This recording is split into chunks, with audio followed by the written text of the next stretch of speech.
Good evening, everybody. It's Pastor Jonathan Louder. Thank you so much for tuning in to episode two from Protest to the Polls. And we're blessed to have tonight again all you all who are coming in and going to come in, should I say. But we're going to go ahead and start our chat. I want to go ahead and introduce again the panel. And again, forgive us for our tardiness. It was on the host this time. Nobody else was on the host this time. But I want to go ahead and introduce our panelists because we had such a great discussion last time. And I believe it's going to be an amazing blessing to each of you. Just before I introduce the panel, I'm going to ask each of you, if you would not mind, please like, share, comment, uh, so that we can know where you are, where you're listening, and we want to be able to get your feedback. And if you have any questions, you can put that in the comments section tonight, wherever you are. We will see them and hopefully get to them for the night's end. Not gonna be in here long tonight. Trying to be out of here by 8:30 because some of y'all, like me, need to watch Greenleaf tonight because it's that final episode. So final episode, final season. So, uh, but I think this is gonna be a little bit more important just before that. So let me introduce our panelists tonight. We start off with my brother and friend, Pastor Dominic Johnson, the urban CEO, Kingdom Life Church. Pastor Johnson, say what's up to the people. What's going on, everyone? Awesome. Thank you, sir. Thank you, sir. We have also tonight the one and only. She is a community organizer. If you need any information when it comes to about voting, uh, information on how we should approach uh, elections and what we should demand and have an agenda when it comes to our officials. You want to know Fanika Miller. That's my sister. You want to know Fanika Miller. Fanika, say what's up to the people.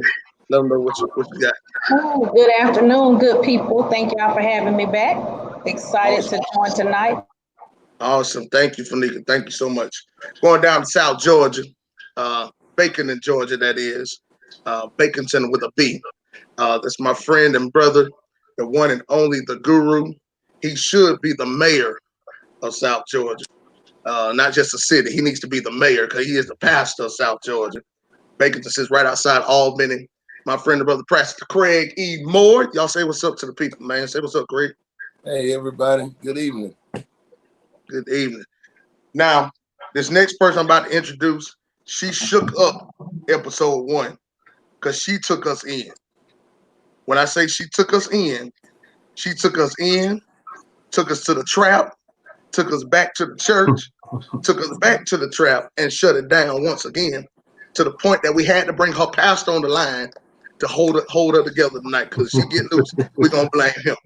But my sister, you want to know her, awesome woman of God, just like Fanika and just like the rest of the panel. She's a prophetess. She's a minister. She's a community organizer. She is one of the reasons that I became more community sensitive as a pastor because of her efforts and what she did in our partnership with Crystal Lake, and her not just that, but how she is a mover and a shaker. Y'all give it up for the prophetess, Shakita Davis. Say what's up to the people. Prophetess, say what's up to her. Hi, good evening, everyone. Glad to be here. She got the scarf on tonight, y'all, so y'all know it's about to get ugly. And last but not least, let me introduce him correctly. This is the husband of Natalie, the uncle daddy of Kedar, TJ, and Trez, JJ, Micah, and Aaliyah's godfather. That is correct. And the pastor of the Bip Mount Zion Baptist Church of Macon, Georgia, community organizer, shaker. Y'all know who it is, Pastor Paul Little II, and he's my best friend. Bless you, man. I appreciate you having me, man. Appreciate you. What's up?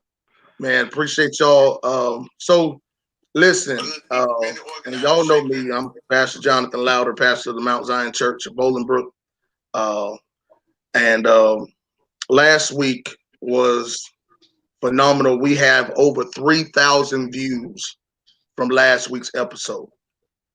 Over 3,000 people checked us out, to the point in the middle of the conversation, they were telling us, if you don't have an episode 2, we coming to get y'all. That was mainly Craig Moore's people, because they kind of they righteous ratchet down there. You hear what I'm saying?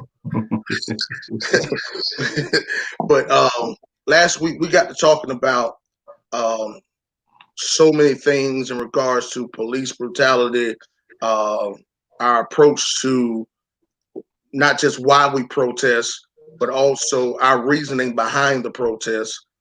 We talked about how we associate, how sometimes we make the misnotion, miseducation of one another, because we charge people for doing something that we really didn't dive in to their lifestyle, or why there's hindrances from them getting to the polls. And it got to the point that we really had to just come up with the question, and where do we go from here? As you know, this past Friday was Juneteenth. And all across America, we have more than I've ever seen,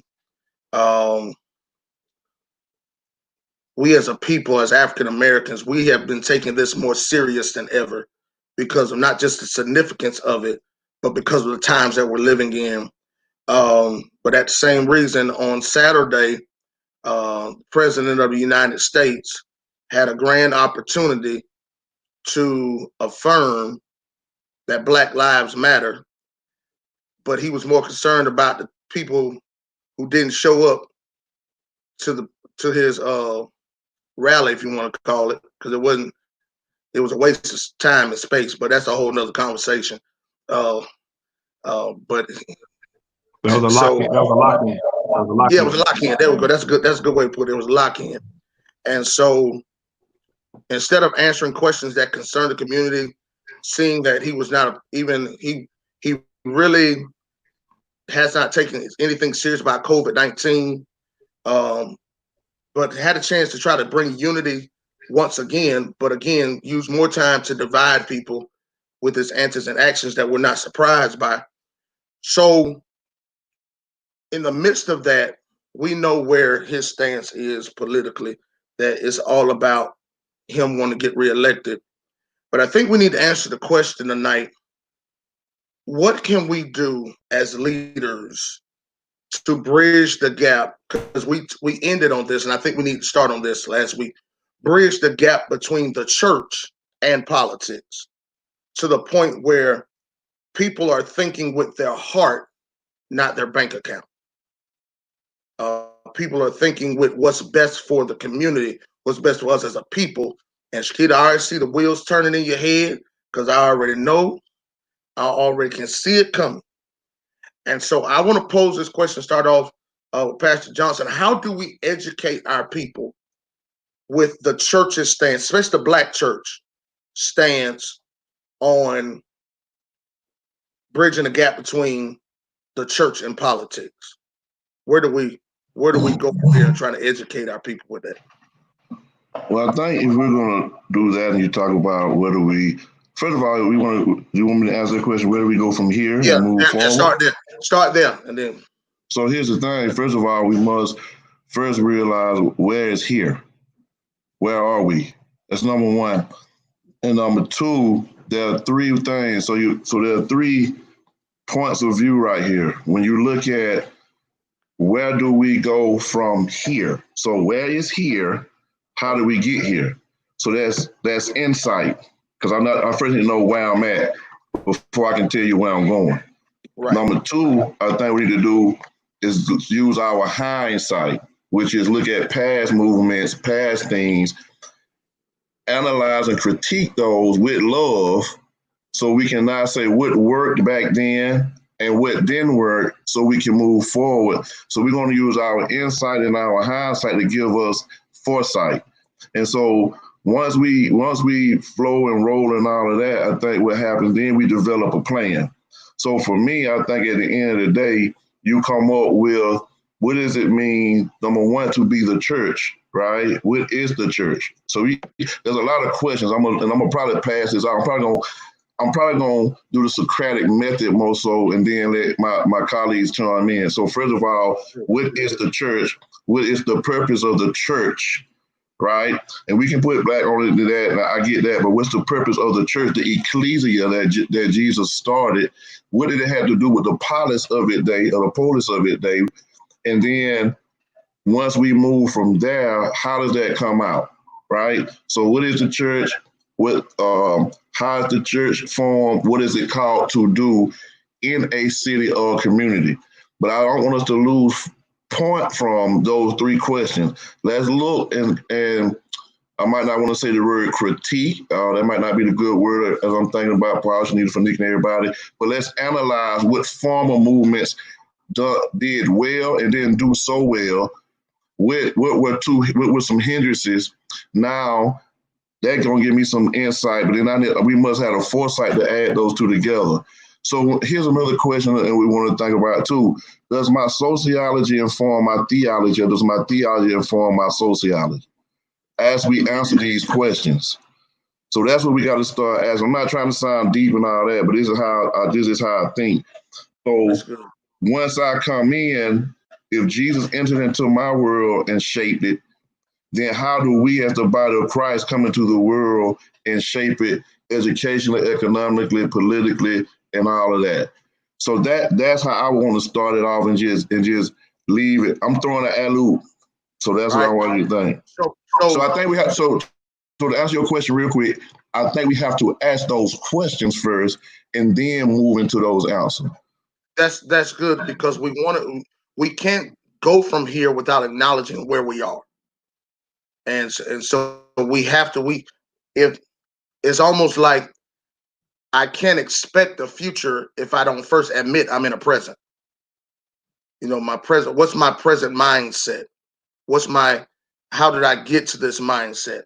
And so bridging the gap between how we think at the same time and what we believe, that's so key.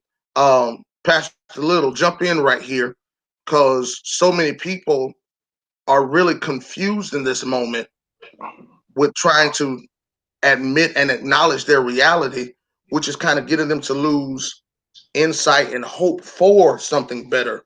So Right. how do we address those who are struggling with the sociological view, but at the same time making sure it lines up with their theological view, what they believe? Because we can sometimes, how we think, we may not think it right all the time. In fact, I believe so. Let's talk about that. Yeah, I think I would agree with everything that you and Pastor Johnson have already mentioned. When you talk about bridging the gap, you can't build a bridge with broken pieces. And so we got to look at the substance of what we're building with. We have to think about what that means theologically, what it means spiritually, what it means socially. I think it starts in the pulpit, the black pulpit specifically, because we've always, from a church perspective, has been the voice for the culture. I know that there are many people who've gotten away from that, but I think that you cannot disconnect the spiritual from the social. It's very important when we think about what the gospel is. The gospel is a spiritual solution that has social implications. And so when we start thinking about all of those social implications, how does my existential reality, how is it impacted by the gospel? So I think it's important to start there, because there are people, as you mentioned, who don't see it as such, who thinks that politics is something that should stay away from the pulpit and should stay away from the church. I would say that person has what I would consider a plantation theological perspective, where it's just basically saying, let's just wait until we get to heaven to be free. But I believe Time out. Hold on. What you ain't gonna do is come over and just throw a plantation theological. Say that again? Yeah. So plantation theology basically says, we suffer on earth, we'll wait to heaven until we get to a place of rest and peace. Right. But from my perspective, the gospel is about eternal life in heaven and abundant life on earth. And you can't have abundant life when there's political chaos. And so I think you got to look at the gospel again as being a spiritual solution that has social implications. And that's holistic, because the things that we're talking about in terms of reform and equity and justice and mercy, These are things that speaks to people's tangible issues. And I think our preaching helps to shape that. I think that our approach as it relates to ministry beyond the church's walls, beyond the sanctuary walls, helps to shape that. And I think that things like this, conversations like this, where people can have access to it on a social media platform, helps to give people the type of perspective they need to understand that this is it's a sprint, it's a marathon, not a sprint. And so we have to be very cautious and be very careful about how we use our platform, because if not, instead of us using our platform to push the needle ahead, actually the platform can be used to keep us further and further in danger, so to speak. So I think that a misinformed pulpit is really just as dangerous as an uninformed pulpit. I love it. I love it. Fanika, jump in here, and then Shakita, I want you to jump, you, and then Pastor Craig Moore. I'm gonna throw it to you. Fanika, how are uninforming, should I say? Why are we not informing? Well, let's put it like this: we are informing, but why are pastors? Why do you think the relationship from the pulpit to the streets is kind of missing or lacking the information necessary or needed for this moment? So in a lot of the organizing circles, I've heard it best explained by pastors themselves. One pastor, and her name really escapes me, she expressed that the Black church in particular has taken a step back because waiting on money that's never coming, right? Waiting on accountability, or for somebody to pull the rug from up under your tax exempt status, or, it's not going to come. Other evangelical groups and faith groups, they speak their politics from their pulpits. They use their platform to influence their parishioners. And so I think that the Black church, I don't like to speak writ large, but that's the topic that we're speaking of, because all churches are not the same.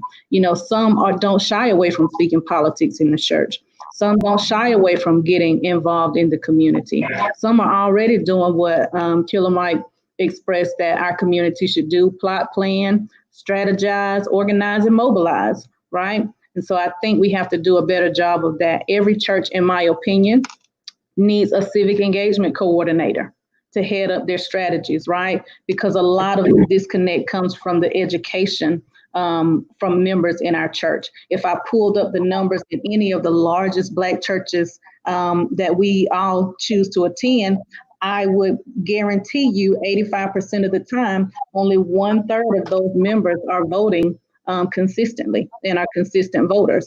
And so we tend to think of low propensity voters as voters who are, lower income, but the middle class, and I think we alluded to this the last week, the middle class, our educators, our sorority and fraternity members, our church members, people who are more upward mobility are also not voting. And so we have a lot of education and a lot of work to do within our community. And the largest platform that we have is at our churches. And I think, and Shakita, I want you to jump in right here, because you hit this last week, Shakita, about why that particular group is not voting. Why don't they make it to the polls? And myself had to kind of repent for kind of like beating up a group and not knowing fully the insight of why they're not getting there. Some of the things is more than just education. It's lack of mobility getting there. So speak to that narrative of how we can, really push millennials, middle class, who really, if we've heard in politics, especially this year, and I heard it Saturday when I listened to that, whatever you want to call it, from the president. Y'all forgive me. I got to stop. Paul, you told me to stop listening to nonsense, because that was the worst scattered remarks I ever heard in my life. They're always promising to bring income to the middle class, but the middle class never sees it. And if they don't see it, the lower class is not going to see it. And so the only people who are seeing major tax cuts is the high class. So let's talk to that narrative of, what can we do? How do we motivate, at the same time educate and mobilize that group? And I know, Craig, I see you jumping at the bit. How do we do that? Shakita, talk to us on that. I think it's a lot of different moving components that go together. Right. That understanding it from, as we say sometime in seminary, the gospel above and the gospel underneath. You got to connect the two. And sometimes what I think happens is, my main thing is proximity. When you're too far away from issues and problems, you don't have a good understanding, and that's on both sides. So a person experiencing poverty and things like that, living from day to day, it's hard to think about what I need to do in order to make some policy changes, because I don't see how these policy changes are improving my life. And I don't have enough trusted voices coming and speaking and talking about things that actually affect my life.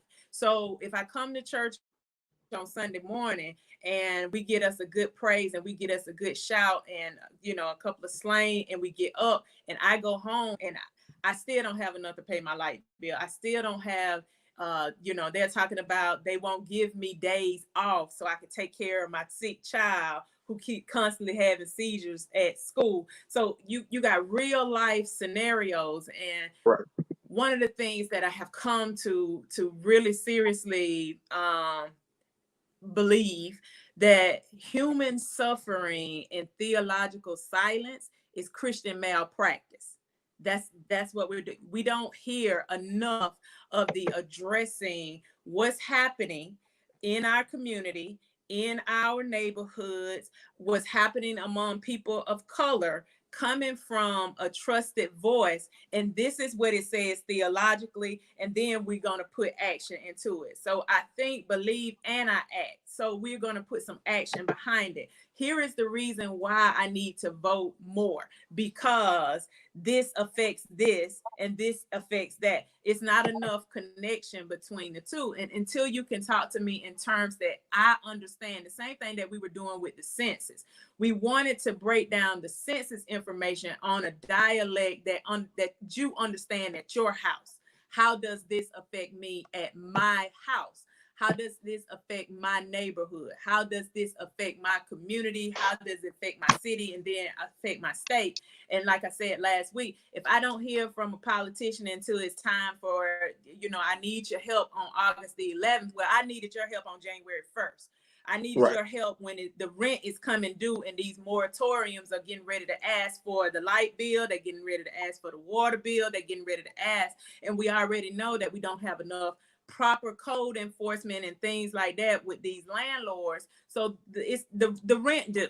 The rent is due right now. So I think we have to have enough connection between the realities of what are taking place, between the actual, let's come out of fairy tale land and come into reality of what's really taking place in our communities. And let's have a real discussion and a real conversation around them. And then what does that mean as a theological body of believers that say we follow Jesus, who was fighting for the oppressed on a consistent basis, not just in Black History Month.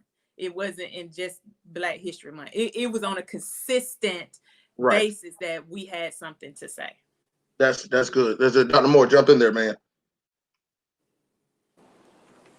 Very quickly, one thing that echoed in the other comments that were made was it has to start with the Black pulpit, and really, it's already started with the Black pulpit. If we trace back, it was the Black pulpit that informed Black congregations who died, who graduated, who was sick in the hospital, who had newborn babies. We would come to church and find out all of the community news, especially during the time where we weren't allowed in certain spaces. It was also during that time that the suffering of our people dictated the need for the word for that day. Even going back to what Pastor Paul said about the plantation theology. What was it that slaves longed for the most? They longed for freedom. And if they had to die to get it, then that was okay with them, because in their mind, some of them did not believe that they could have heaven, or as Pastor Paul said, an abundant life on earth. So I said that to say, for us now, we've gotten away from suffering. We do not like to identify with the struggle at times. Why? Because so many, some of our counterparts have made it, or have, CEO, executive level jobs. And so it's beneath some of us to even identify with the struggle. It's almost like we're going backwards. Case in point, in the country, we call that the crab in the barrel mentality, where we as a people experience some degree of success, and instead of reaching back, to pull somebody forward, we reach back to make sure nobody else gets where we are because we had to work so hard. Or maybe there's somebody pulling us down because they don't want us to achieve. Now, here's how I'll wrap up. Where do we go from here? Number one, we can no longer be allergic to accountability in the Black community. And I think all of us on this panel would agree that in total, even in our congregations or in our community at large, we do not like to be held accountable. Right. We don't like that. Number two, we've got to be able to unify on the plan. When we come up with the plan, we can't have 17 different factions because of disagreements. That's how we got many of our denominations and sub-denominations. So when we come up, Tavis Smiley, I think some years ago, wrote a book, I think it was Covenant with Black America, right? And he outlines the perils of our society, the perils of our community. And there's so many others who have done the same thing. So we've got to be able to hold each other accountable. We've got to unify on the plan. And the last thing is, we've got to have perseverance. We cannot settle for cheap hand-me-downs, cheap, we'll give you this policy that satisfies this, but it really doesn't speak to the real issue. We've got to persevere. And I said it last week, and I'll end with this. This is our moment. And so we cannot afford to drop the ball, because who knows when we'll see this kind of movement and moment again. And so where we go from here, it's got to be a unified plan. There's got to be accountability, and we can't stop until we get enough.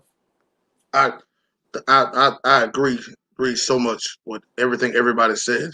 I wanna piggyback off that, because one of the comments that I just saw was about how we're okay with politics, talking about politics in the Black church, but I think sometimes we allow too much over campaigning, which is basically like they'll come in, we only see them during election time. You get what I'm saying? But here's where Craig, Dominique, Monique, and Shakita, all y'all said it, where we got to hold each other accountable. That if you're going to show up at my church and want to talk to our people, don't just let me see you in my community come election season. Where are you, like Shakita said, in January, when I'm still struggling to pay my mortgage, my light bill, my rent, and then, or let's watch this. Where are you right now where school is out? There's not a lot of things to do for my children, but I'm having to struggle with finding daycare or babysitter, and at the same time, I'm losing income because of COVID-19. Hours cut because I can't spend all that time there. So I'm having to battle so much. But you want to come in and interrupt my life, but you don't want.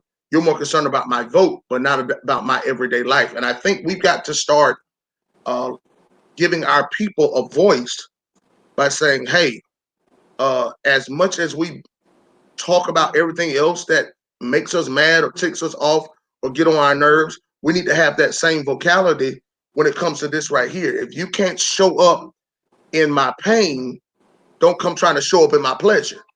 If you can't show up when I need you, when I'm going through the hardest time I see, if you don't have that empathy, don't come showing up now. And I think you want my vote, but you don't want my voice. And we got to be careful that, especially in this season, that with my voice comes my vote. You know what I'm saying? And I think, let me put it like this, and I'm gonna throw this out there. And Paul, I want you to jump in right here. Either you or Nick can take this and then tag team off whoever you want. Why is it that we are quick? We have no issue with the protests. We're for the protests. It's good we see so many protesting. But the protest is going to be a moment like we talked about last week if we don't voice our agenda. What's our agenda when it comes to this? You know, Dr. King, Malcolm X, when Dr. King sat down and met with Lyndon B. Johnson, and he was trying to get Dr. King to calm down, his people. Dr. King said, when you address my demands, then we can have a conversation. So how do we take our people from using the energy, the voice of the protest, and mobilize that to the point where we put an agenda, as Killer Mike said, that we're strategizing at the same time, we're planning, we're strategizing, we're mobilizing. Because a lot of people, and I think it goes to with the education of people understanding what matters to us as a people, what's going to help us. So give us some insight to how can we be effective in coming up with an agenda that's universal as a people, and not just like trying to leave out one group, because we don't want something for everybody else. We want something for all people. Let's talk about that. I'll yield to Apostle Johnson. Uh-oh. I knew you was going to do that. And I would try to do the same thing. So first of all, I think what we have to do is, when you're saying, let's talk about leadership first, right? So we have to evaluate leadership, right? So who is going to lead through serving, number one. So there's 5 ways we want to evaluate leadership of any type of movement, or even for those who coming in seeking political office, even if it's your Boy Scouts, it can be your church community, it don't matter. So number one, consciousness. Are they conscious of the issues that are going on? Do they understand what's going on? So that's consciousness. Number 2, commitment. Where have they shown their commitment? How have they shown it? What does commitment look like? Number 3 is consistency. How often do they come around? What do they do when they come around? Number 4 is courage. Are they willing to stand up for the right or the plight of people? And number 4 is creativity. How creative are they? And creative sometimes can just mean how do they have the options? How do they come up with different options? And so when we start talking about moving in that aspect, then we can start saying, okay, what is the agenda? And I think you have to just really hear as best we can everybody's issues. I think the thing that makes me tough feeling it is because you have. So let's go back again. I'm a history major, so let's see what those things that we want. I think you need to narrow it down. No more than 4 to 5 things I mean, you want more than 4 or 5 things, but we know we want. There has to be some with education. There has to be some with economic. Hot button topic now, police reform or whatnot. So whatever those things are, education, economic, and move forward in that manner. And so I would start with the evaluation of that. But also, when you look at the other organizations, what does NAACP? What's their mission? As long as they're doing their mission, SNCC, if it's still around, Urban League, and we hold each other accountable for that. Here's the thing too, what we have to start doing, even though, and I totally agree with they want our vote but not our voice. We also got to let people know. Shanita can speak to this. So we talk about advocating for people. Hear me. I want to say this right. When we advocate for people, we must also empower them. We can't come to a certain situation where I'm advocating for you and I want you to run to me for everything. Then I have now become your pimp, right? Cause now I want you to look at me. And so I'm hearing Shanita's voice in my head. So we're gonna say, here's our issues. Trust me, I want people to look like me in places. But if those people who look like me in places aren't trying to push my community forward, then they don't need to be there.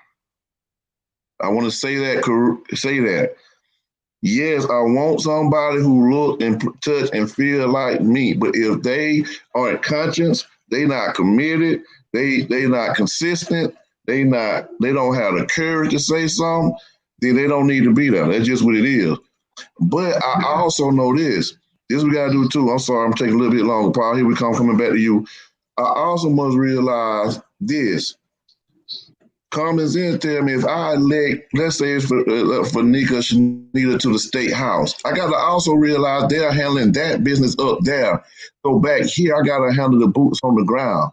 What happens is we'll warn against each other because you're caught to different spheres of influence. I can't expect, not all the time, a high official, I want to be careful when I say this, I can't expect some official to come every day boots on the ground when they're lobbying, doing things. So we got to both mend the grassroots movement together with I would say the political movement. That might not be the best word, but we got to blend that and realize I'm doing what I need to do on the front line. I need you to make sure you're doing what you need to do when you sit up there to represent us in the House and the state Senate. So that's what I would say. And then when you go to a table, you can't bargain with people when you don't have nothing. So you gotta have something to say. This is what we got. I got the vote, and I got some people out here. We'll do 381 days and see how it happens. So you gotta have all that. Whatever we're talking about, Paul, I loop to you. Yeah. So one day I'll be able to get on Zoom and have 5 C's that I can share with the people. Cause that was brilliant, brother. I quit. That was brilliant. No, seriously, it was brilliant. Hey, you do the 4 P's. Do the 4 I don't P's. have them, man. I don't have them. I think. Hey, Paul, real quick. I'm sorry. I saw somebody ask me a question.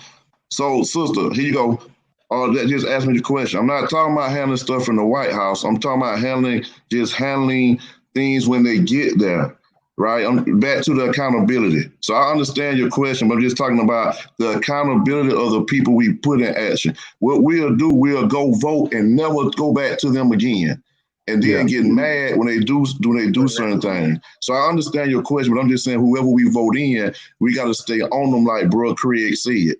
One quick thing, Andrew Young said the day after he got elected as mayor, the next day, Hosea Williams, all them other dudes was picketing him. And there's no people who he walked in the civil rights movement with. So they just hold each other accountable. I'm sorry, I didn't mean to take that. But yeah. No, man, I think that's great. I think when you start talking about protesting, the challenge is how do we move from peaceful protesting to political participation? And that's very significant. And for people who are of the Christian persuasion who do not see the value in protesting, it's a challenge for me because to profess to be a Christian means that you are a Protestant, and the root to Protestant is protest. And so when Martin Luther protested against the Catholic Church, that was the birth of the Protestant movement. And so it's a challenge for me to hear pastors say they don't support protesting, but they consider themselves Protestants. Anyway, the other part, I think, in terms of political participation that I want to lean in on, Dominique covered the grassroots perspective and talking about engaging and having accountability. I want to talk about it from an economic standpoint, because I think we miss the significance and the importance of money. You all know the great hood scholars once said that money talks, and y'all know the rest. So I think that when we start looking at what happened in December of 1955, the beginning of the Montgomery bus boycott, which lasted for a little over a year, the economic impact of that particular movement was really what got the people's attention in Montgomery. When you start thinking about 250,000 people showing up at the March on Washington and people start hearing these radical ideas, then people like the sanitized, polished Dr. Martin Luther King, but they don't like the Dr. King who said we want our blank check from America when he was talking about reparations and things of that nature.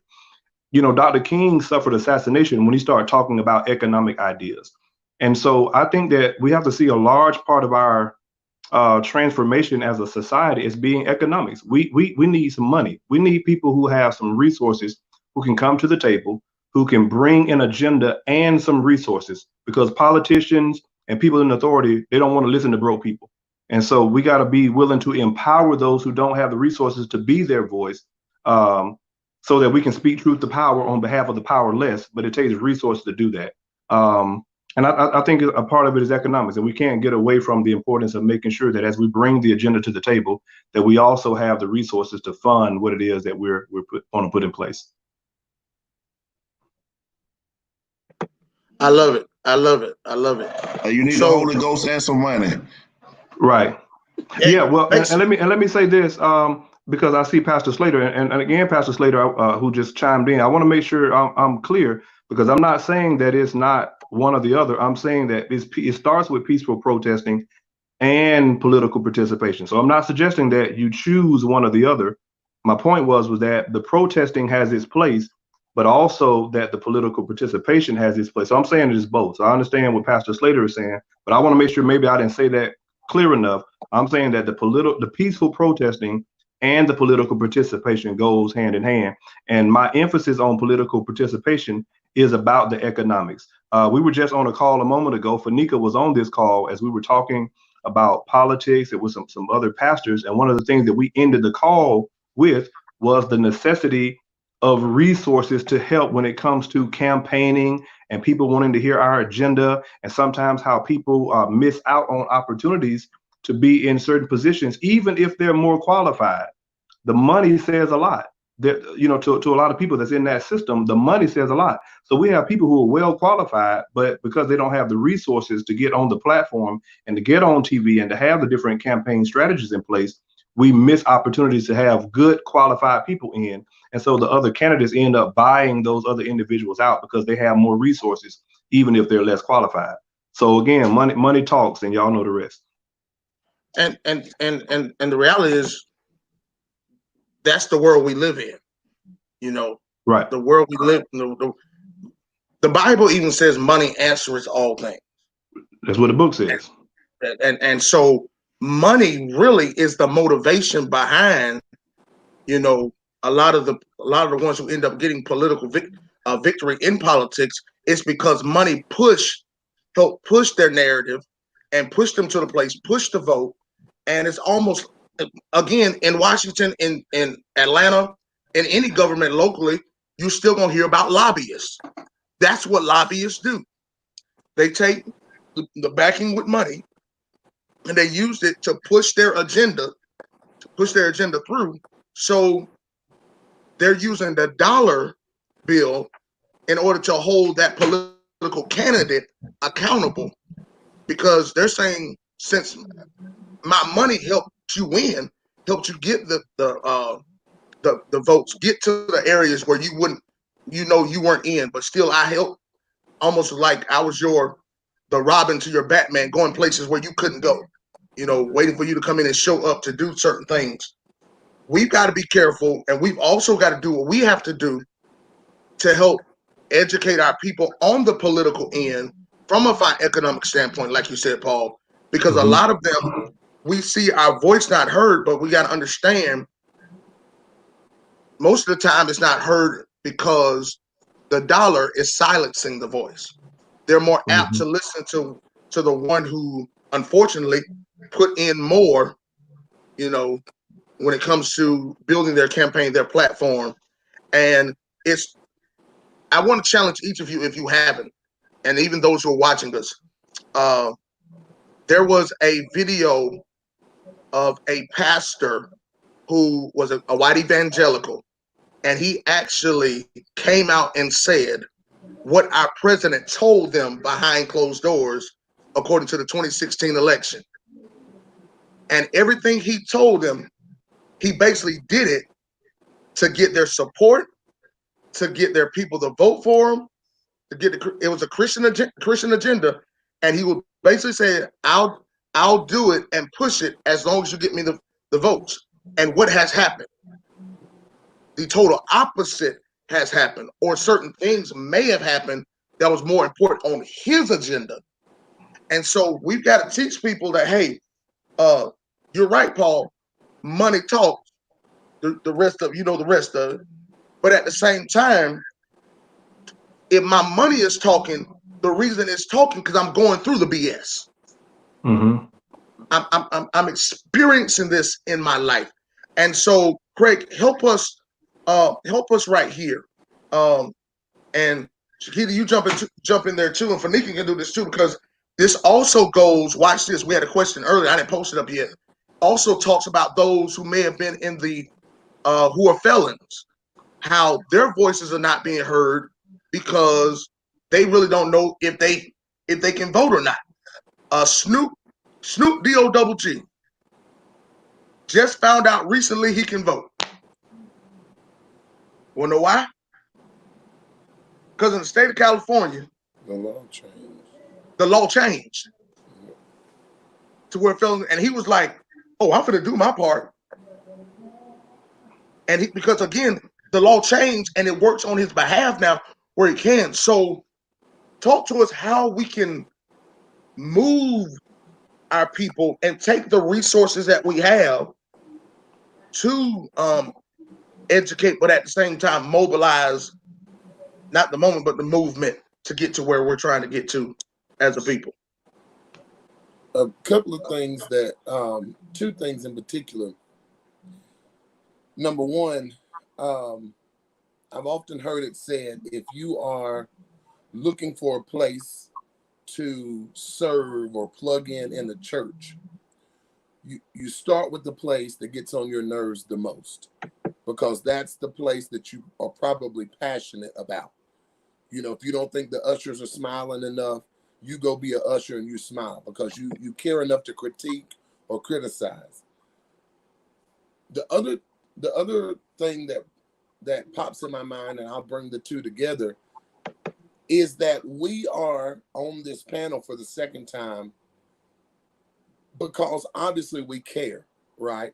We obviously lead people, we influence certain groups of people. We are passionate about the causes and the topics that we're discussing. The question, where do we go from here? And then to your question, Pastor Jay, how do we mobilize? It takes this panel turning into a brainstorming and strategizing session, and us bringing money. And when I say money, I'm talking about people who have access to the money, that whatever, bringing key figures. And it takes a narrowing so that we're realistic in our goal setting. So I guess what I'm saying is we very well could be, if we move this way, mobilizing with this discussion. But from this discussion, we've got to contact some, like right now, the mayor of Baconton is watching, right? And we give shout out to her. Some of you may have access to the mayor in Warner Robins or Macon, or wherever you may live. Earlier today, we watched. Is he a Senate candidate? I believe Pastor Warnock at Ebenezer, or is he House candidate? I think Senate he's running right? It's the Senate. So we watched him deliver the eulogy for Brother Brooks, and in this political climate and this season of political unrest, we probably have access to a Warnock. We have access to, the former mayor of Atlanta, Shirley Franklin, just different people. And in my mind, what I'm seeing is the black agenda for the Black Georgian, because it may be that we are a blueprint for other states, if that makes sense. So I guess what I'm saying is we're discussing now hypothetically and possibilities, but at some point somebody in the room has got to say, hey, when are we meeting? When are we going to talk? When are we going to write this down? And it may be a Paul Little that does the writing. It may be Shanika Davis that does the writing. It may start with us. And I know that kind of, sometimes it's overwhelming, but if it doesn't overwhelm you, it's not Christ, right? So to me, we have the passion. We know others that have the passion. So it may be that we need to start that ball rolling and say, hey, we're going to have a meeting of the minds. We may not can affect the whole state, right off, but we've got Middle Georgia right here. We've got Southwest Georgia right here. What is our agenda? What is the plight? I believe that's the key to mobilizing, is to actually move, is to actually do it. We keep saying we need to educate our people. We'll educate them on what. And once that what is identified, then we move to the how. Yeah. So I think in this, and I'm finished with this, I think in this discussion, we need to discuss from the perspective that it's us that's going to do it. Because we show up to this panel. And then there are others who we can pull in. I like that. You need to jump in there. I'm a alley oop to my sister Fanika, and then I'll come behind her. Hey, Fanika. Hey, Fanika, you got alley? So everything that you all have already said is accurate. I wanted to kind of lift up some points and then also offer a little bit of pushback, because it looks like from our perspective, right, that people are not moving, that we're not from a movement to an actual agenda. But there is an agenda on the table, and there's an agenda already being developed from a racial equity and from an economic justice perspective. It's just a matter of us digging in, doing the research, getting the information, putting it on a one-pager, so that we can easily disseminate that, right? And then we can mobilize people to get behind that movement and then begin to advocate on their behalf for their local elected officials and their state elected officials. Georgia has one of the largest, it may be the largest legislative Black caucus in the nation. Right. We don't need to recreate that wheel. What we need to do is to convene a meeting with them. Some of our local officials here in Macon and Middle Georgia are already a part of that, right? We need to identify what their agenda is for that caucus, right? We need to identify what that agenda is, and then we need to see what successes they've already implemented, right? And then we also need to look at the barriers that they have in fully implementing that. We already know, I know this is a nonpartisan platform, and, both parties can do a lot better when it comes to a Black agenda, right? But there is one party that we can really engage more in conversation with when it comes to moving the narrative forward. But we also need to know how to do that. So if you do not have the majority in your legislature, right, your bills will not get a committee hearing. They will not move, right? They'll get kicked down the can. And we saw that with the hate bill legislation. This year is not the first year that piece of legislation has been offered. Talk about it. Right? It's not the first year. We got some, I know in my delegation in Houston County, they didn't vote for it at all. Right? They voted no for that piece of legislation. And then we allowed another, another election to go by where we elected statewide candidates, a lieutenant governor who tried to throw other things in the bill to sabotage it. Right? So, we got to talk about how the system works, how we educate our people about how the system works, not only at the state level, but at the local level, local ordinances. How's the job created in your community? Who sits on these boards, right? Who's on planning and zoning? Who's on your economic development authority? How are jobs coming into your community? What kind of disparities or hiring disparities, disciplinary disparities that are going on at your local school board? How's that affecting your children, right? We talked about code enforcement. Code enforcement look good on some parts of town, right? Code enforcement don't look good everywhere, right? So how do we hold those people accountable? And there was a couple of other things that I wanted to just lift up. I love that Pastor Dominique said, being conscious. So we have to be woke and aware. I'm gonna shout out to my sister Marsha, but being woke and aware of the issues, knowing the issues. And if you don't know the issues, know somebody who does know the issue, right? But still being accountable to yourself to educate yourself on the issues. And so that you're not becoming a gatekeeper. We fall into that, where people want to hold on to the information and have other people come to them so they can kind of trickle it out, right? We can't afford that. We need grassroots people. We need grass tops. We need people that are watering. We need people that's mowing the grass so new grass can grow. We need to build a constant bench of people. We need to empower them and engage them on the issues in our community and how those things impact them. And we can't afford to start just, with people our age, young people. We got to start in elementary school because Right. the disparity starts right there. I mean, 37% poverty in Macon-Bibb. 27,000 people did not vote Black people did not vote in 2018, right? 12,000 Black people in Houston County did not vote in 2018. 3,544 in Peach County did not vote in 2018. In Savannah, 20 plus thousand people did not vote, Black people, in 2018. 55,000 vote difference between Stacey Abrams, governor, and what we have right now, Yeah. just in those 45 areas, right? True.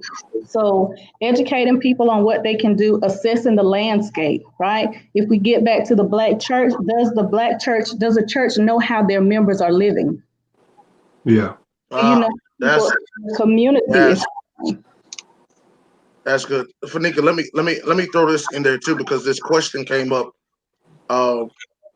and the question was asked, pastors, like, how do we? I'm gonna pull it up. I'm not gonna post it. I'm just gonna read it. How do we feel about promoting certain candidates? In certain cases, we can't. Certain pastors, based on what we have, we cannot tell somebody who to vote for. But then there are pastors who can. But you can't say like, I want all of my church to vote for this guy or this lady. But I still think what you just said, Fanika, is so key. How much do we really know about our parishioners, the people in our church?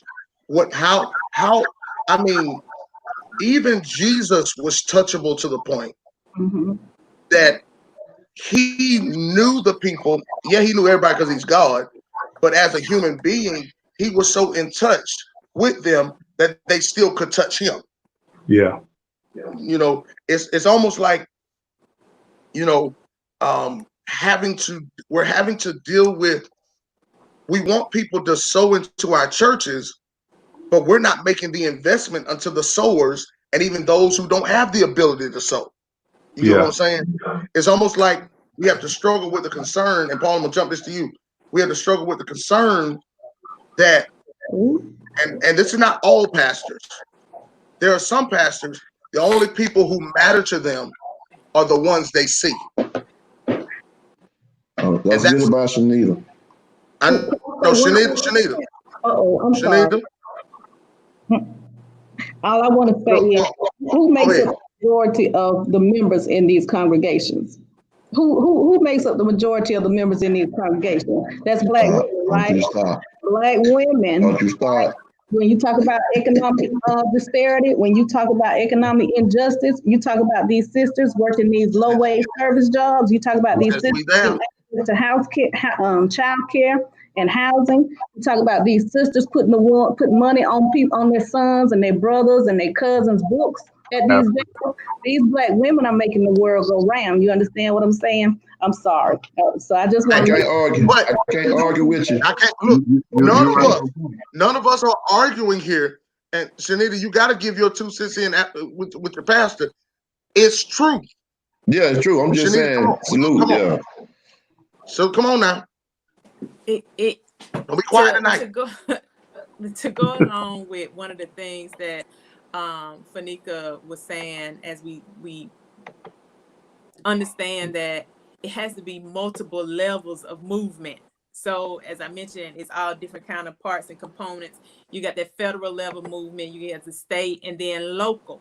because every local community is not the same. What's happening in rural South Georgia is not with the same issues and problems that's happening in Macon-Bibb County. It's not the same thing. A huge base community in Houston County is different from the dynamics of what's happening in Monroe County. So a overall concerted effort, but also a planned strategy.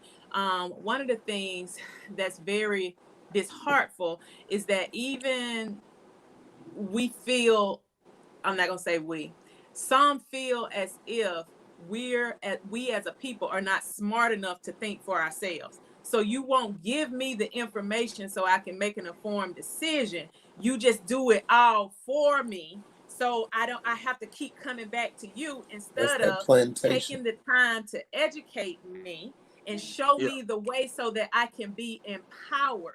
So the empowerment of learning and teaching about a system that we know is not happening in school. Like they don't have the time. They teach it to the test. They got all these standards. I'm not trying to blame. I want to move from blaming to doing something about it. We can sit and blame. Now we can go to the school board. We can petition. We can say we need additional kind of curriculum. But as Fanika said, the hate crime bill was on the table for years and years and years and years. We can't afford years and years and years for us as a people to not know how do these landlords keep coming into our communities and doing the things that they're doing. How does this ordinance get passed? We can't afford for years and years and years of what Pastor Craig said when we can come together, because I saw it in the comments when somebody said, how can I learn if nobody will teach me?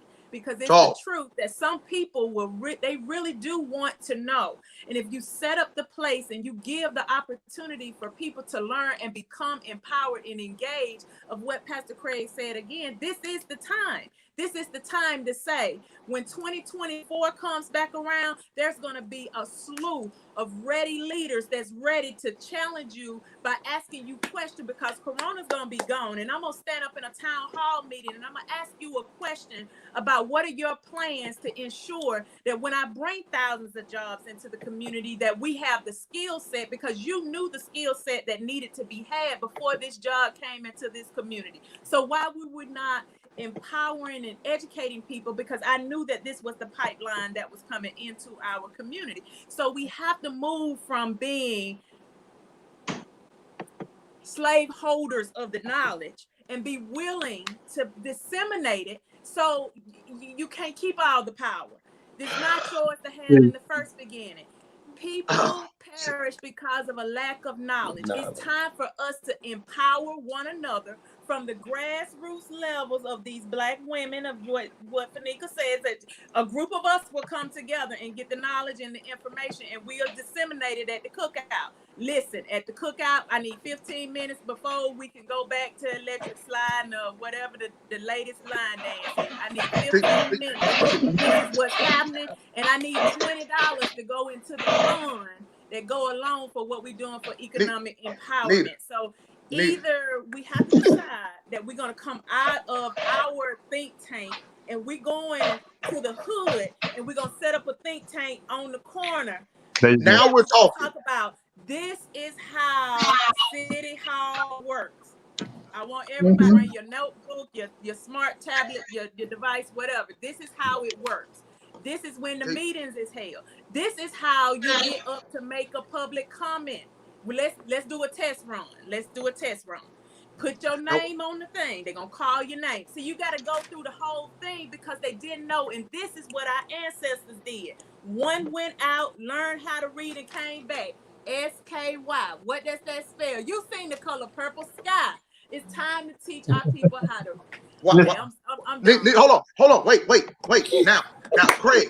Hey, Paul. Wait, Paul. I'm gonna tell you how prophetic she is. Me and Craig talked about that in the instance opening of putting this together. This was the exact conversation we were talking about why is it and why is it that we're not talking about this? And then furthermore, when we have gatherings that bring people together like cookouts and all these things, or we're protesting, Are we having people handing out measures of education so when people can read it and be informed? Because listen to me. Here's a statement that we've heard all of our lives. So we're gonna teach them. When a person comes to you hungry, give them a fish, they'll eat for a day. Teach them how to fish, they'll eat for a lifetime. Here's the problem. Don't want to teach you how to hold a pond. Yeah, add one more. You got to teach them how to buy the pond.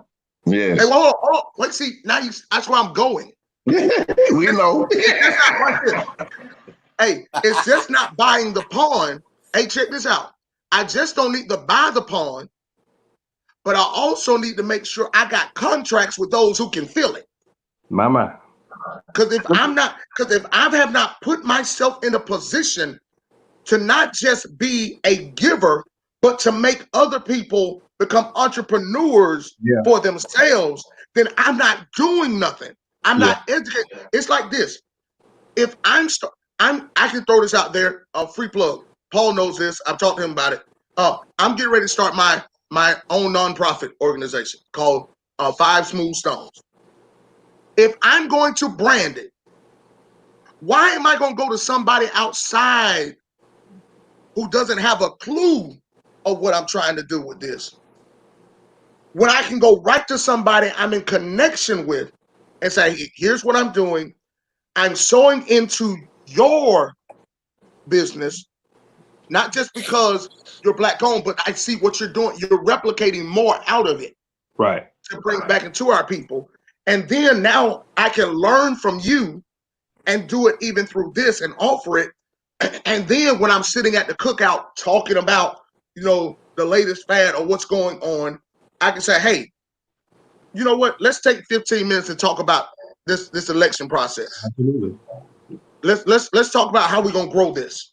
Let's talk about what we can do this. So Paul, help us with this. Yeah. So to the question, I saw a couple people ask the question. I want to go ahead and deal with the elephant in the room.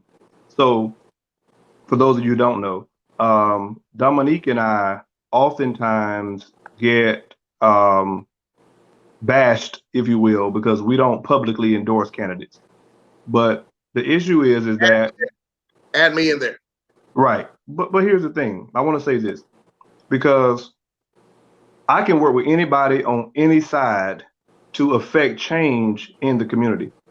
And it goes back. Let me say a couple of things by way of illustration. One, I know that you all have been walking with the Lord for a long time, so y'all never seen American Gangster, the story about Frank Lucas. I know that y'all have watched. Y'all probably watch The Passion of Christ all the time.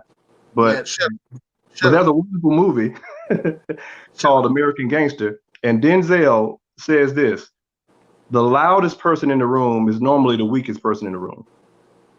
And sometimes here's sometimes what I have a problem with: the fact that we want to celebrate the pastors who tell their people what to think instead of teaching them how to think is a problem for me. I don't tell my people what to think. I don't tell them how to vote. I get them the information on every candidate and I let them make their own informed decision because I believe that my people are intelligent enough to be able to make those decisions for themselves. I have Republicans in my church. I have Democrats in my church. I have incumbents. I got grassroots. I got wealthy people. I got radicals. My responsibility is not to tell you to vote for this person. That, again, that's the plantation concept. Vote for who I say vote for. Do what I say do. You know what I mean? Support this because you don't have any other information outside of what I tell you. I agree with that. Now, for the people who take that approach, I'm not upset with them. That's okay. But for me, I don't think that's my responsibility because if a Republican gets into office, I want to have enough influence in the city that the Republican will call me. It doesn't matter if it's a Democrat or not. Anybody can call me because my track record speaks for itself. But the idea of saying that I can only work with this person because they're Democrat or because they're Black, I'm past that point. Listen, I'm trying to empower my people to live beyond Republican, Democrat, Black, white, purple, green. I want my people to be at a point where they can prosper. Like the scripture says, I want to see the prosperity of Jerusalem. And so just because I don't tell you who to vote for does not mean that I'm anti anybody, because every candidate for district attorney, every candidate for mayor called myself personally. And I had conversations with them personally, and I can speak for Dominique, and he did too. because influence is not always about how loud you are, it's about how effective you are. That's And right. so let's teach people how to think and not what to think. And I You know what? love that. I love that because that's what, in my opinion, ministries can do. You can develop a slate card to Yeah, contrast those candidates and allow your parishioners to make the determination for themselves. And then absolutely. we also, just as you said, we have to be cognizant that all skin folk ain't kinfolk. Come All on. Black people are not Glory Neil Hurston. from a Come on racial here. and an economic justice policy. Some of them are sitting at the table developing budgets that are detrimental to our communities. Yes. They look like us. They look like us. Right. Absolutely. Hey, And that's so and here, that's what I'm saying. Paul's on it, so I ain't got to really address it. But you're right. So here's the thing, like not back again, a history person or whatnot. It was an informant from the FBI that looked like us. That's why number one, that's how they had infiltrated Malcolm X. We know Yep. King, but the young rising star, and I want to get too far off track record, Fred Hampton. When they Right. went in and shot this man up 21 times, the man drew a whole thing out, drew the whole layout out about where you go. Here's where I want to go, and I don't know how much more time we got, but I want to think about this. Reading Black Labor, White Wealth by Claude Anderson, he labeled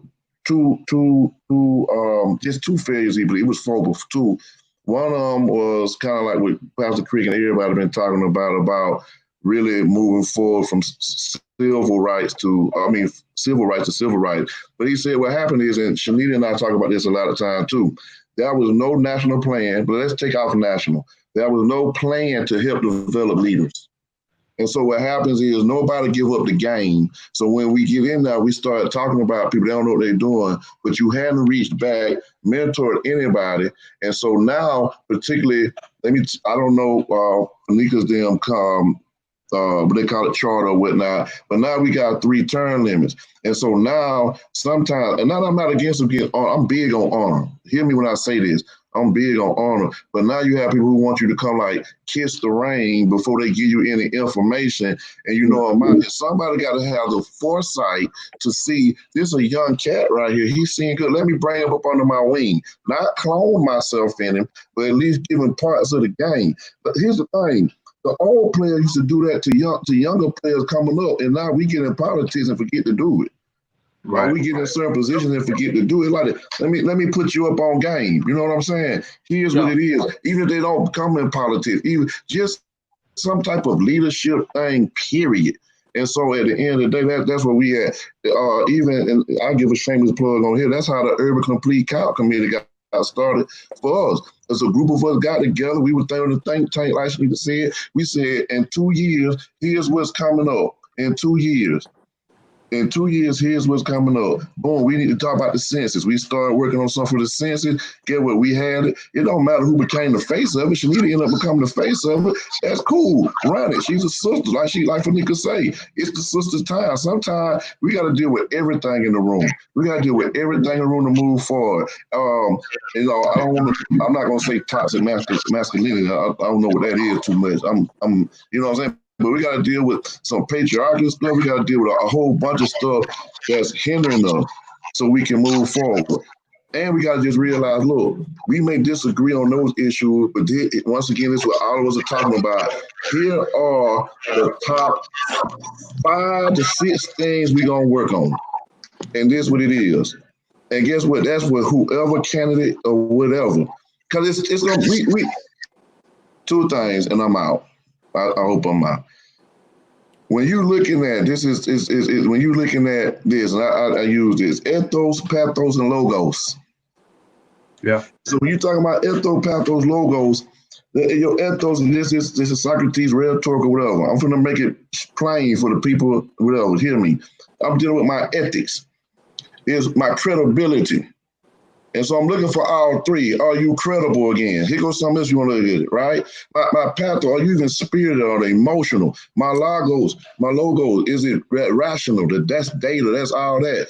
That's what Fanika used earlier when she started giving numbers, and she passionate. But guess what? She honed her passion with her logos, and we are not able to sit here because of her ethos, her character.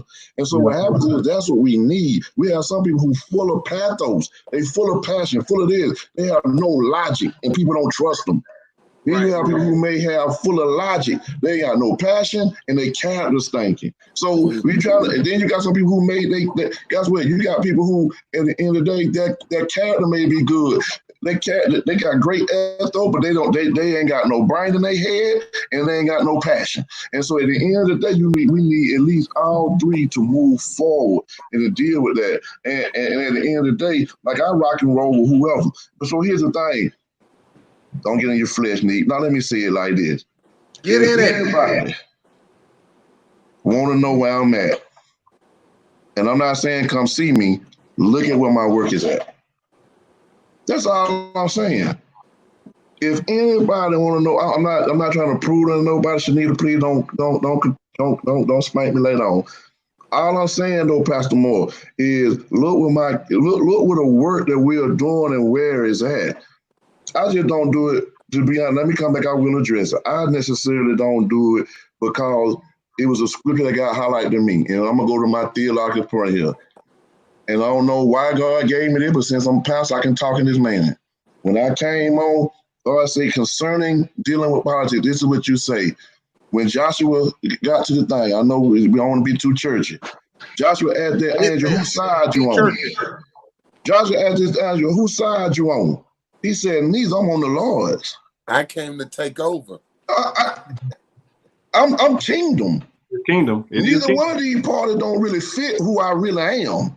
Yeah. But I'm gonna work, like you need to say, like Fanika say, we do know who lean towards us. But if you get wrong, the prophetic assignment on my life, I'll call you out if you get wrong.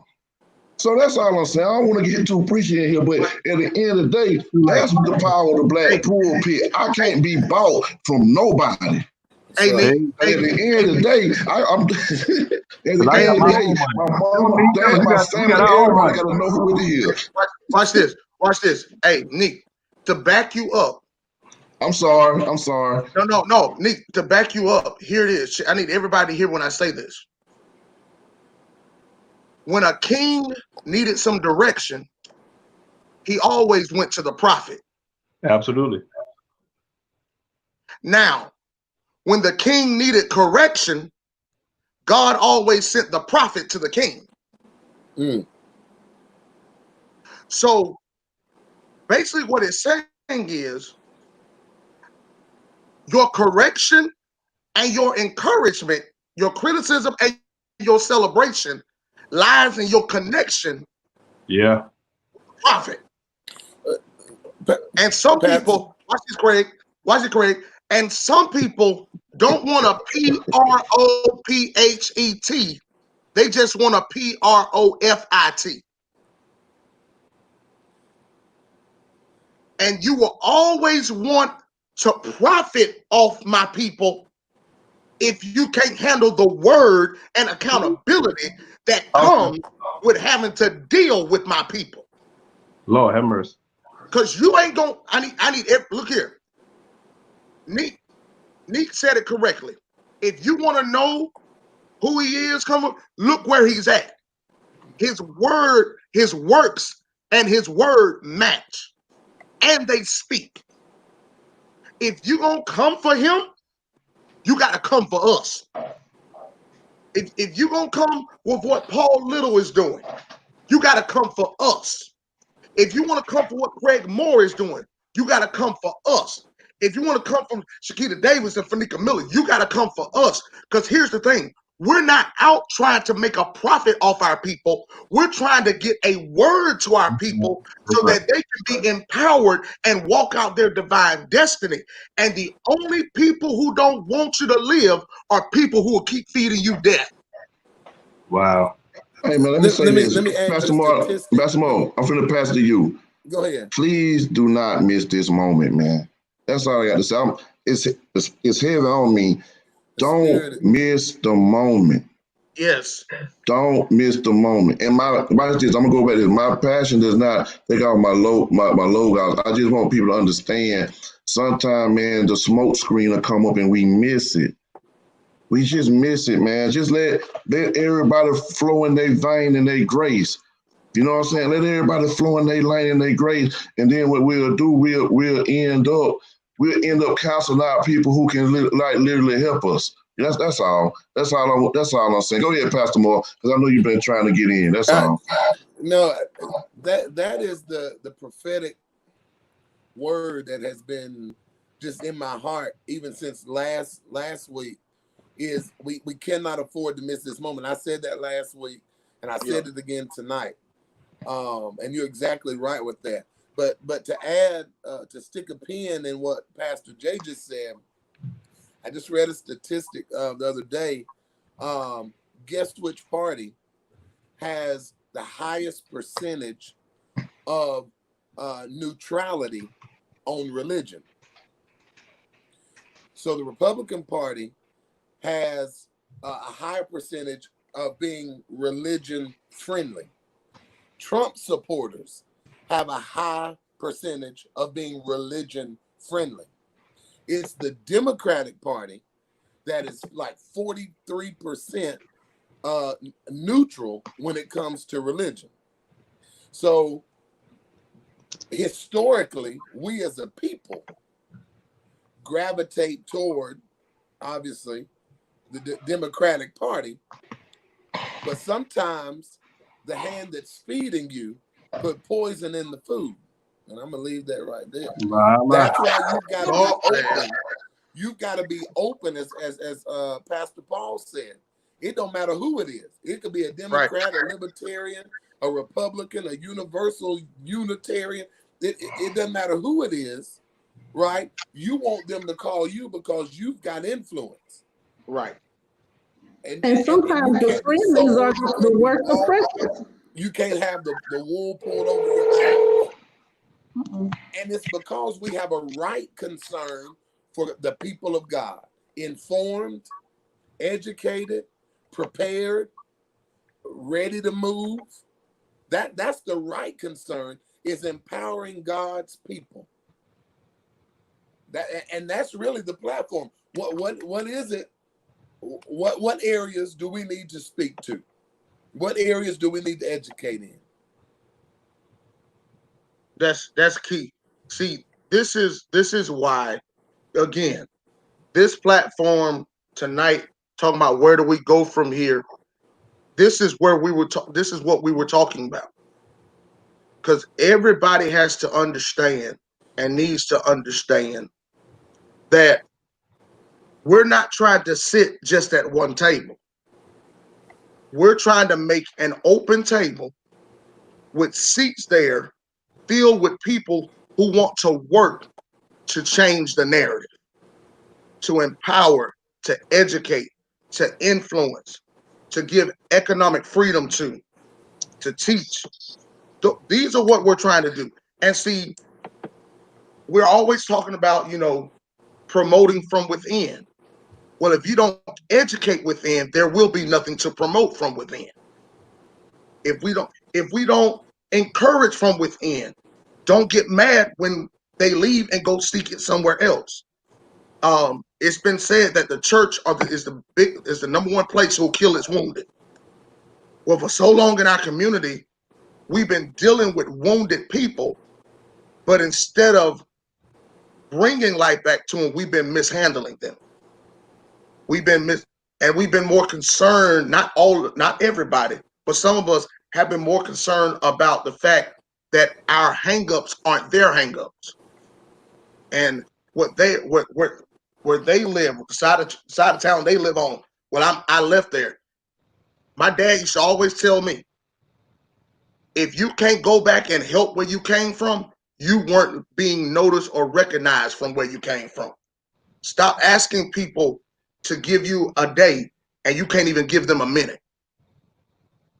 Stop asking people to give you to celebrate you and you ain't doing nothing to help a community where you come from to make a difference. Because at the end of the day, y'all, here's what I'm trying to get all of us to understand. Pastor Moore said it, Pastor Johnson said it, all of us have said it in some way. You can't miss this moment, because this is where change begins. You've got to acknowledge where you are, not be satisfied about where you are, and understand where you are is not where you will always be. Because sooner or later, we're going to leave this earth. And if we don't leave this earth better, the next generation is going to be dealing with some of the same issues. I think we said it last week. We can't allow the 21st century problems to be still there in the 22nd century. Hey, Jay. So we've got to do. Jay, I know we gotta go. I know I gotta go. I was able to talk to TJ real quick. But I do just for me. I Okay, want good. to make sure. Well, he just want to know, like, what do we do next, like the means and all that, and I get it. So I'm gonna use this time for me to just give a quick. This what we can do. I would follow Shanika and Shanika and find out what is already happening before we create something else. Right. TJ and everybody else, I necessarily can't tell you who to call or whatnot. I would say call one of these people that you see here or inbox them, but Tony Lau, not net up. Find out in your area, what's ever burning in your heart, because I'm pretty sure everybody on this have gotten inboxes from allies, people who look like us, who's doing what. So find out what's going on. If you wish to join that, I would say join. Don't recreate the wheel. If you feel like there's something that's not necessarily, big for what you're really trying to address, then you may create some. After that, then each organization may, and I think Nancy Cleveland, some old people, some younger people were talking about just not trying to do a whole nother group, but everybody report in to what is everybody doing and working on. Everybody know Urban CEO, we're going to work on three to four things right here. Education, economics, empowerment, and then we building a pipeline for leadership. So that's what we doing, right? So then, and I guess I just want to say that, not trying to take over, but I do know people like, I do know people want to know, what do we do now? So my first thing is always survey the land. What is going on? Who is doing what? And then you may be able to join in with one of those organizations and lend your help, besides going out doing you a whole other 501c3 audit, which going to cost you $500 to $700. Join a local, if you're in Macon Bill, join one of the neighborhood associations. Most of our our elders are leading those. They need youth and new power movement. So I'll lead those too. My first thing is always find out what's going on, so you can so the Lord may comfort. Yeah, but that's what I would say. Find out what's going on, and then let's create another channel of just saying this is centralized, this is what's going on. We ain't got to form none. Everybody got their own thing, but our lines of communication got to be open. Definitely our line communication got to be open. If they did it back, not trying to live in the past, in the 60s without Instagram, Facebook, cell phone, or text, surely there's a way we can create a spot or something with what's going on. So I didn't want to take over. I did want to address that, because I know people want to walk with practical solutions as well. And then you got Shanita, Fanika, other people I want to who can educate on other issues as well. All right, this is what we're gonna do. We have covered so much tonight, and this has been an impactful. I mean, round 2. I tried to warn people that episode 2 was gonna take episode 1, like, keep going higher. So this is what I need us to do, real quick, because we're gonna have to do this again. We might have to do an episode 3 because this is getting crazy. Because the questions and comments are coming in, and you're right, Neat. They blowing up our inboxes. They blowing up our inboxes. But I want to do this. Paul, no. Hey man, Hey. we'll talk about you. We'll talk about you at it. But Paul, this is what I need you to do. Yes. Give 30 seconds real quick. Each person give 30 seconds real quick and encouragement. Because we got people like Tony Loud and my cousin who has those seats at the table. You know, he's even pastoring the I always pronounce the name of the church wrong. Maranatha Baptist Church there in Plains, Georgia. Yeah. You know, where President Jimmy Carter teaches Sunday school. Mm-hmm. And he is the church's first African American pastor. Yep. So he's making a difference there. But he has seats at other tables in the state, across the state and the country, and willing to work cross lines. So let's give 30 minutes encouragement of 30 seconds. 30 seconds, not 30 minutes. I'm sorry. 30 seconds. I'm sorry. Now we're gonna take a text and everything. No, hey, Paul and Neat will be putting their Cash App information up on the screen. No. Listen, I want to give.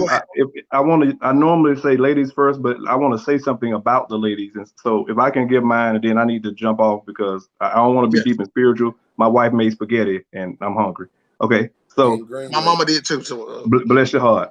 So the next wave of major change in our nation is going to be led by women, and I think we need to make sure that we are abreast to the issues and make sure that we're not patriarchal in our views, because we're going to miss out on a major revival if we do not support our African American women specifically. But the next wave is going to be led by women. I want to say, obviously, Shanita Davis, who is our director of community engagement at Build Mount Zion, phenomenal in terms of education, leadership, and advocacy. And then I talk about Fanika Miller all the time as well, because when you start talking about voting and civic engagement, she's not only an educator, she's a model for it. And so I would say hit these two women of God up for more information about how we can get more involved in our community. Pastor Johnson and Craig and Pastor Louder are using their platforms, pulpits, and influence to not only educate people, but to rally people around a greater vision for equity and justice. And so I'm fortunate to be able to call each one of you friends and partners. And I say thank you for including me in the conversation. Bless you, man. Bless you, man. Fanika, go.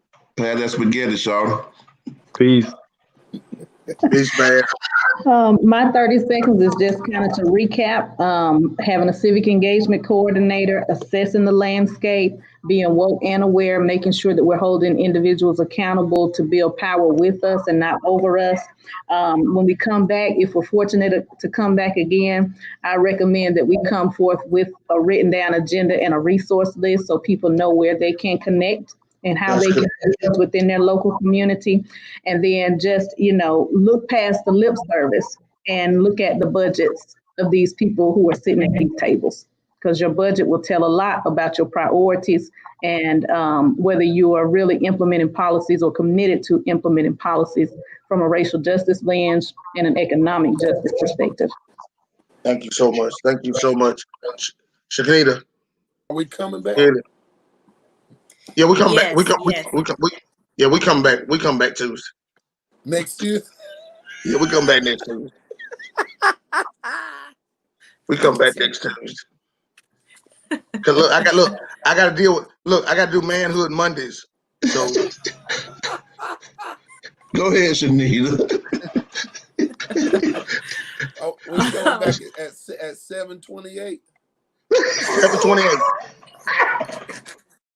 7:28. Hey, 7:28. Okay. Go ahead, Shanita. Okay. I would echo everything that Fanika said as well. But I also will add that I know when things are taking place like this and we hear good information, we want to immediately jump and move and want something to happen right now. But patience Patience is not a moment. This is a movement. And sometimes the movement is fast and sometimes the movement is slow. So being patient and understanding and connecting and understanding that education is a big part of the movement. So as Pastor Dominique said, I do have the People's Advocacy Group, and that is one of the things that we are focused on: citizens' rights, community accountability, civic engagement, and restoring cultural identity. That is a huge portion of it. So we'll get some information out, things planned, that kind of thing of what my sister said earlier. But don't give up. Don't give up. We come this far and we ain't stopping. So be encouraged. I love it. Dr. Craig Moore. Craig Moore is on you, bud. Very quickly, I just put a comment in. I believe voter engagement, voter education, as we said last week in Georgia, I think there were 8 quote unquote lost. And so educating our folks, and that's really one of the ultimate tables to have a seat at, is the ballot box, because from that, from who goes in the office, who says aye or who says nay, policy, flows, whether it's economical, whether it's social, whether it's, something that favors single parents or educational system. But I think, and I think one of the ladies said it so eloquently earlier, that, by and large, we're absent when it comes time to vote. And we know that we do not vote, we do not have the turnout when it's not a presidential, election or election year. So I think very much so that education and participation is absolutely critical. And I'm just excited to see what is going to come as a result of this platform and just those that we're connected to. And Pastor Jay, again, I thank you just for the invitation to sit in amongst such great minds. Man, I appreciate you. Nick, you got anything else to tell the people tonight? Man, as Shanita, everybody said, just stay encouraged. I do want to offer this if my pathos got a little off the chain there for a minute. I just love people, man. I love serving God and people, man, my family. And everybody, let me say this, most everybody's heart is in this work. And so let's just encourage each other and do whatever you can on your level. Once again, like I started off last year, like I started off last week, from slavery to the Middle Passage. From the Middle Passage to slavery. From slavery to Jim Crow. Segregation. We're still here. We are still here, and we're going to be here. Just continue to stay encouraged, and I'm here to help any way we can. That's it. Just stay encouraged, and I look forward to continue to learn from everybody else. And I'm thank you for thinking of me. Hey, man, I appreciate each and every one of you tonight. Tonight I'm gonna close like I did last week, just like this. TJ, TJ, I'll inbox you tonight. He asked about how to get a seat on this platform, because I think we're trying to broaden our horizons with everyone, because we don't have all the answers, but we do want to be a part of the solution. And the way we do that is about encouraging one another, being honest about where we are and what we do. I said it earlier that anytime God wanted to give direction or make a difference in the land, he always sent a prophet. And so we are going to do our part, being prophetic and not pathetic. We're going to be prophetic with our efforts. We're going to continue to do our passion, have our passion, give education where needed, and also gain education.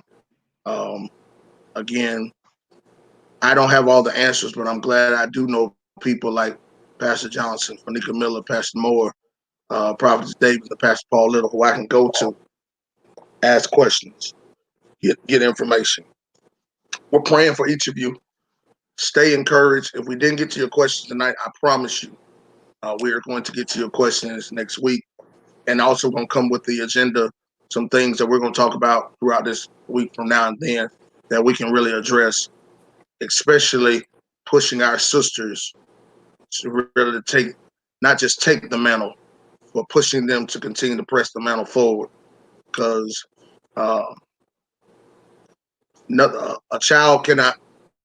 seed cannot be born without a man, but a seed cannot be birthed without a woman. So, I'll pray this prayer like this: God grant us your grace and your peace, but most of all, give us your direction so that we can make a difference in this land. Thank you to everybody who watched tonight. God's favor be upon you. We'll see y'all next Tuesday at 7:28. Y'all be good. Peace. Good night.